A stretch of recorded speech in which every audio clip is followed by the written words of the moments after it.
Halo, namaku Zara, umurku 25 tahun, dan aku saat ini sedang aktif nulis juga, terutama tentang isu-isu yang berhubungan dengan perempuan. Oke.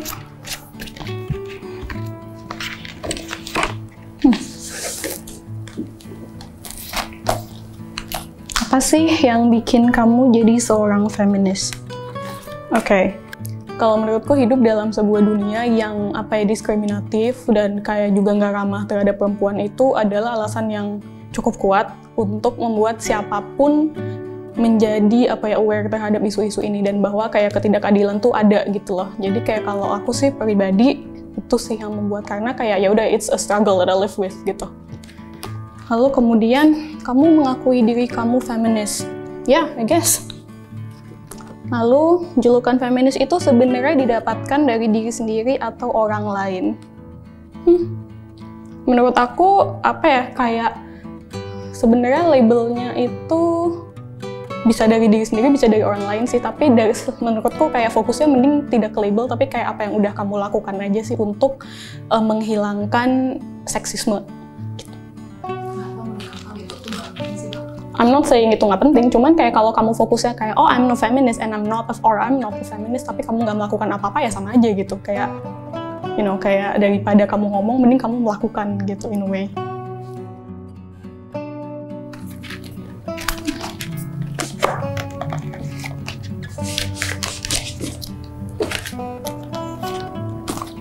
Apa yang kamu lakukan kalau di catcall? Biasanya aku samperin sih orangnya. Kalau misalnya di catcall gitu kakak, wanita tuh apa sih hal yang tepat untuk wanita lakukan ketika di catcall? Menurut kakak, tergantung sih. Maksudnya kalau kamu merasa aman untuk nyamperin, untuk kayak negur, kayak ini tuh nggak boleh gitu, ya menurut aku tuh baik-baik aja. Cuman kayak ada hal, lagi-lagi karena dunia ini tidak aman dan diskriminatori dan lain-lain, kan kadang-kadang kamu takut ya, maksudnya kayak apalagi kalau kamu sendirian atau kamu aware bahwa orang-orang itu bisa berbuat jahat pada kamu, ya nggak, lebih baik ya kita hindari aja. Tapi kayak jangan intinya kayak you know what's best for you, untuk tetap safe gitu loh. Karena kalaupun kamu nggak bisa negur secara langsung, kan kamu juga bisa kayak kamu bikin campaign atau kamu bilang ke teman-temanmu bahwa ini tuh nggak oke, atau menegur teman-teman yang melakukan itu gitu. Jadi kayak menurutku jalannya tuh banyak gitu loh. Feminisme itu usaha untuk merebut kekuasaan laki-laki ya? Nggak juga, I don't think so. Kayak kalau kamu berusaha untuk kayak menjadikan laki-laki itu adalah standarnya, kayak I have to be like them atau apa gitu, kan berarti kayak berarti kan kamu tetap menganggap mereka tuh sebagai standar yang superior gitu loh. Sementara stigma itulah yang harus kita patahkan, if that makes sense ya. Menurutmu apakah kepala keluarga itu harus pria? Enggak, single mothers and stuff. Menurut feminis, gimana sih cara memperlakukan wanita yang benar? Oke, jadi sebenarnya gini, kalau menurutku, goalnya feminisme itu kan hilangnya seksisme kan? Kayak seksisme itu adalah kayak diskriminasi berdasarkan gender. Jadi kayak sementara saat ini ada kayak semacam recurring paham gitu bahwa laki-laki itu superior dan perempuan itu lebih rendah gitu kan, yang membuat beberapa orang itu menjustifikasi hal tersebut untuk melakukan diskriminasi. Nah, namun perlu diingat juga bahwa pandangan-pandangan tersebut tuh ada di perempuan juga, yang dia menganggap perempuan lain lebih rendah misalnya. Atau kayak misalnya, nggak usah jauh-jauh deh, misalnya kayak kalau kalian mikirnya kayak, but some women are CEOs atau apa gitu. Tapi kalau misalnya dengan itu dia tetap misalnya dia nggak memperhatikan buruh-buruhnya perempuan atau apa, kan berarti dia tidak memperlakukan perempuan yang lain dengan baik gitu kan. Mereka tetap ada kayak diskriminasi, tetap ada eksploitasi. Thank you.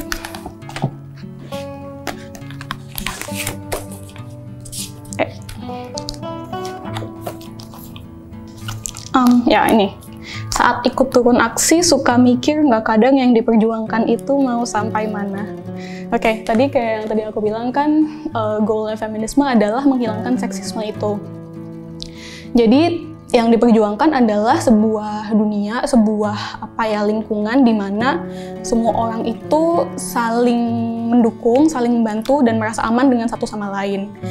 Dan tentu saja ini itu nggak memungkinkan hanya untuk dilakukan oleh feminis aja, karena diskriminasi itu kan banyak. Dasar rasisme adalah diskriminasi, terus kayak imperialisme, terus class elitism itu juga diskriminasi kelas termasuk kan. Jadi menurut aku tuh perlu ada sebuah gerakannya itu harus jalan bareng-bareng gitu loh, karena ini permasalahan sistemik yang nggak bisa diselesaikan oleh beberapa orang aja, harus sistem yang dibenerin. Jadi itulah tujuannya kalau misalnya untuk memperjuangkan adalah ya udah diskriminasi itu nggak ada dan itu harus dilakukan bersama-sama gitu, karena permasalahan sistemik itu kan butuh solusi yang sistemik juga, tapi beruntungnya adalah kita semua bagian dari sistem gitu, jadi kita semua bisa terlibat untuk menuju ke sana. Jadi kalau permasalahan sistemik itu adalah permasalahan yang sudah sudah terinternalisasi ke banyak sistem dalam masyarakat gitu loh. Kayak misalnya gini nih, kalau ini systemic poverty ya contohnya, bukan systemic sexism misalnya. Systemic poverty kayak misalnya gini nih, kamu ada lahirnya kebetulan di keluarga miskin misalnya. Dan di keluarga miskin itu kamu makannya susah. Kayak kamu tuh harus kerja, misalnya kamu harus kerja cari makan, habis itu kamu juga harus sekolah at the same time. Dan kayak gitu kamu di sekolah jadinya nggak maju, maksudnya kamu nilainya pas-pasan lah atau gimana, dan sekolah kamu juga bukan sekolah yang bagus. Terus kamu misalnya mau maju ke universitas, tapi kan kamu butuh duit, atau kayak kamu butuh ya nilai yang bagus lagi untuk masuk ke universitas yang bagus misalnya. Tapi kamu nggak punya uang, ya udah kamu putus sekolah. Padahal sebenarnya kamu punya potensi itu. Jadi kayak banyak hal yang berkaitan yang kemudian itu discriminatory terhadap orang-orang yang tidak memiliki kesempatan itu gitu, yang tidak privilege. Ya menurut aku semacam itu sih hal-hal yang maksudnya kayak kalau misalnya buruh perempuan misalnya, digajinya mereka lebih rendah, tapi terus mereka juga memiliki beban yang lebih berat karena adanya stigma bahwa perempuan tuh harus kerja di rumah. Jadi kayak walaupun mereka udah cari duit atau apa, tapi suaminya tetap nggak mau ngerjain pekerjaan rumah atau apa gitu. Jadi mereka udah capek-capek kerja, sampai di rumah tuh masih harus ngurusin anak segala macam gitu loh. Dan itu kan membuat mereka juga jadi misalnya kayak nggak bisa belum bisa memberdayakan diri sendiri. Dan kalau misalnya kamu belum berdaya secara diri sendiri, kamu juga nggak bisa berpartisipasi lebih untuk hal-hal lain gitu loh. Lebih semacam itu sih, jadi kayak ada sistem yang emang memberatkan orang-orang tertentu. Apa tanggapanmu terkait wanita yang menjadi korban pelecehan tapi justru dia yang disalahkan? Ya ini kan salah satu contoh perilaku seksis juga kan. Kayak aku juga nggak ngerti kenapa ada hal-hal kayak gini ya, maksudnya udah jelas korban tapi itu justru dia yang disalahkan. Tapi ini adalah salah satu contoh bagaimana seksisme bekerja gitu. Kayak maksudnya mungkin orang-orang tuh menganggap perempuan kan ada maunya aja kalau misalnya kayak gini, misalnya mereka mau bohong atau mereka mau apa, itu kan juga contoh bahwa mereka menganggap perempuan itu lebih rendah dan nggak patut didengarkan gitu loh. Padahal yang mereka butuhkan adalah didengarkan dan dipercaya gitu sih menurutku. Jadi kayak ya ini salah satu contoh seksisme yang sayangnya sering kita temui. Daripada laki-laki itu takut untuk kayak disalahkan, as in kayak nonton jangan-jangan ada cewek yang nyalahin aku pernah gini lagi atau gimana. Sebenarnya harusnya gimana ya, mereka tuh juga nggak terlepas jadi korban kekerasan seksual gitu loh. Jadi instead of kamu menyalahkan korban yang telah menjadi menyalahkan korban kekerasan seksual, kenapa kamu nggak sadar bahwa kamu tuh juga bisa jadi korban? Jadi yang kita salahkan adalah kekerasan seksual ya gitu loh, tau gak sih? Daripada kamu menyalahkan korban, ya paling nggak empati nggak sih, kayak wow that could have been me gitu juga. Apalagi di kayak rape culture seperti ini. Maksudnya rape culture itu adalah kayak keadaan di mana merkosaan, pelecehan, kayak gitu-gitu tuh dinormalkan gitu kan. Jadi kayak people make fun of it, atau kayak orang-orang juga nggak menganggap itu hal yang serius, nggak dihukum dengan layak kayak gitu-gitu loh. Jadi sebenarnya kita semua tuh bisa jadi korban, dan daripada kamu merasa immune terhadap itu dan nggak merasa kamu bertanggung jawab, ya ngapain sih? Terlepas whether I'm a guy or a girl, pasti ada Iya, ada sebenarnya. Daripada kamu make fun of itu, ya lebih baik kita fokus to the common enemy gitu loh. Oke. Gerbong khusus wanita atau tempat pakai wanita itu salah satu bentuk emansipasi atau bukan sih? Menurutku ini tuh gimana ya? Ini adalah salah satu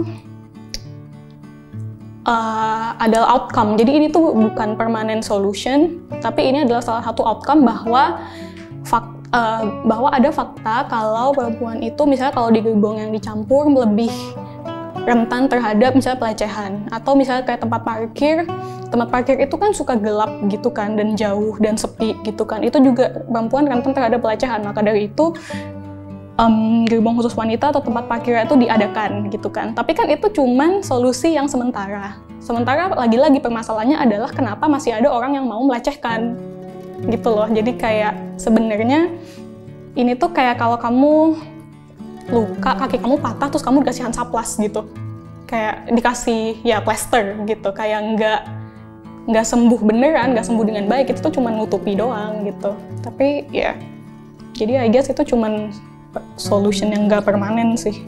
Daripada kamu bikin kayak, oh ya udah nih solusi yang gampang kita pisahin aja gitu misalnya.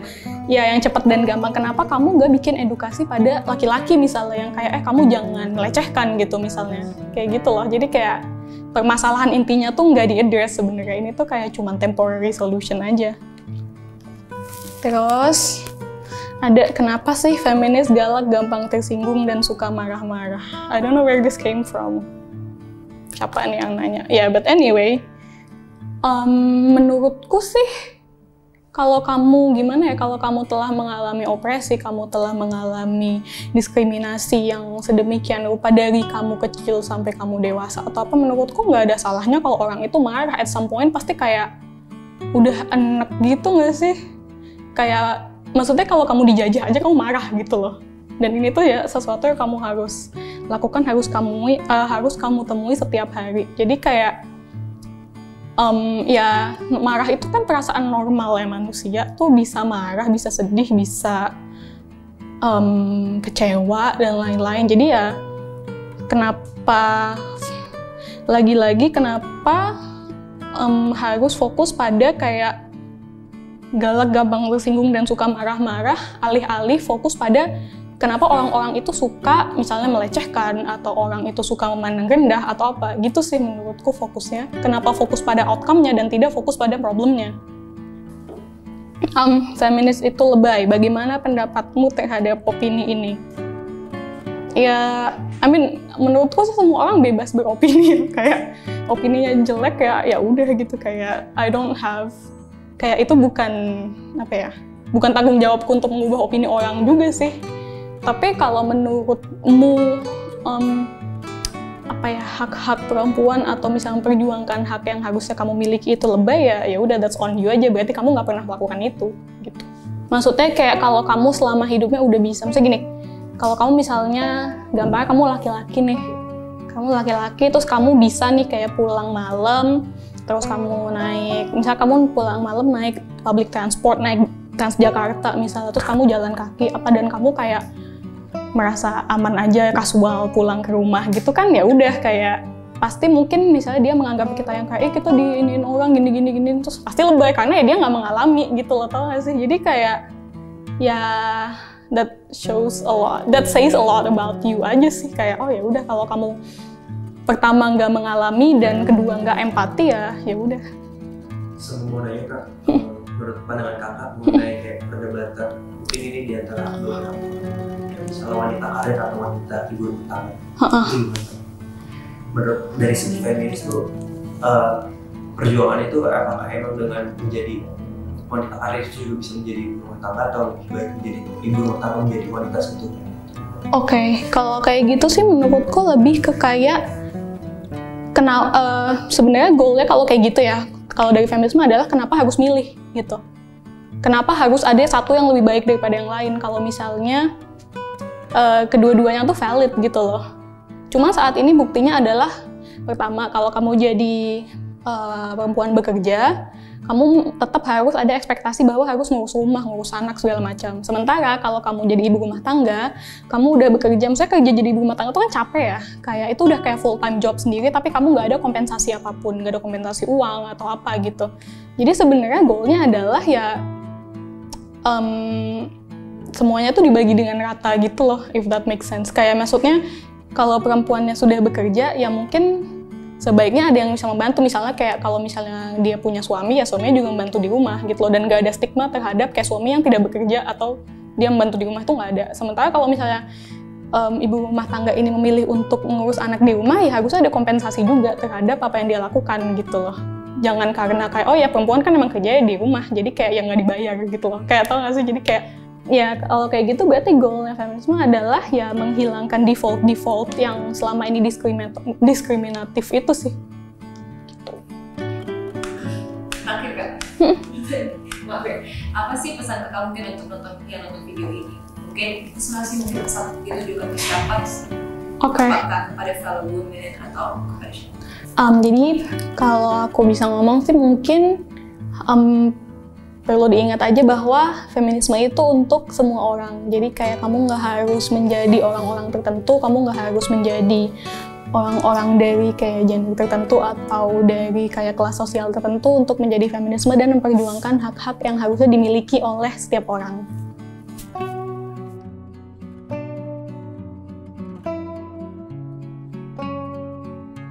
Halo, saya Adam. Terima kasih sudah menonton video ini. Jangan lupa bagikan supaya pesan dari video ini lebih banyak sampai ke teman-teman.